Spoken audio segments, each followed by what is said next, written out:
ಗೆ ಸುಮಾರು 5:30ಗೆ ಜೇವರ್ಗಿ ಬೈಪಾಸಲ್ಲಿ ಒಂದು ಆಕ್ಸಿಡೆಂಟ್ ಆಗಿದೆ. ಒಂದು ಬ್ಲ್ಯಾಕ್ ಇನೋವಾದಲ್ಲಿ ಟ್ರಾವೆಲ್ ಮಾಡ್ತಾ ಇದ್ವಿ.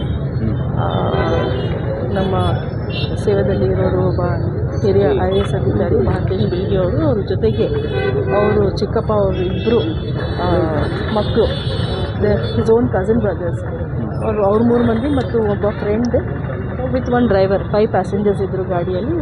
ಅವರು ಸಿಂದಗಿ ಕಡೆಯಿಂದ ಬರ್ತಾಯಿದ್ರು. ಕಲಬುರಗಿಯಲ್ಲಿ ಒಂದು ಮದುವೆ ಕಾರ್ಯಕ್ರಮ ಅಟೆಂಡ್ ಮಾಡೋಕ್ಕೆ ಬರ್ತಾಯಿದ್ರು ಅವ್ರ ಫ್ಯಾಮಿಲಿ ಮೆಂಬರ್. ಅಲ್ಲಿ ಒಂದು ಬೈಪಾಸ್ ಹತ್ರ ಒಂದು ಆಕ್ಸಿಡೆಂಟ್ ಆಗಿದೆ. ಆಕ್ಸಿಡೆಂಟಲ್ಲಿ ಸ್ಥಳದಲ್ಲಿಯೇ ಇಬ್ಬರು ಸಾವು ಆಗಿದೆ ಇಬ್ಬರದು.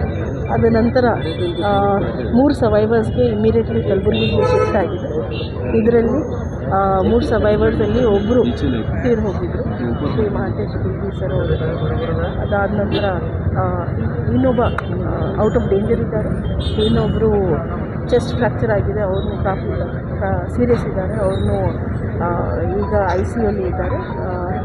V will make all the arrangements for all the police procedures. PM ಸಹ ಮುಗಿಸಿ ಅವ್ರ ಫ್ಯಾಮ್ಲಿಗೆ ವಾಪಸ್ ಕಳಿಸ್ಕೊಡೋದಕ್ಕೆ we express our deepest condolences. ಇಡೀ ಜಿಲ್ಲಾಡಳಿತದಲ್ಲಿ ಇರೋದು ಎಲ್ಲ ಅಧಿಕಾರಿ ವರ್ಗನವರು ಇದು ಭಾಳ ಬೇಸರ ತಂದಿರೋದು ವಿಷಯ. ಅವ್ರ ಫ್ಯಾಮ್ಲಿಗೆ ಭಗವಂತರು ಅವ್ರಿಗೆ ಸ್ಟ್ರೆಂತ್ ಕೊಡಲಿ ಅಂತ ಆಶಿಸುತ್ತೇನೆ. ವಿಜಯ ಧ್ವಜ ನ್ಯೂಸ್, ಇದು ಕನ್ನಡಿಗರ ಧ್ವನಿ.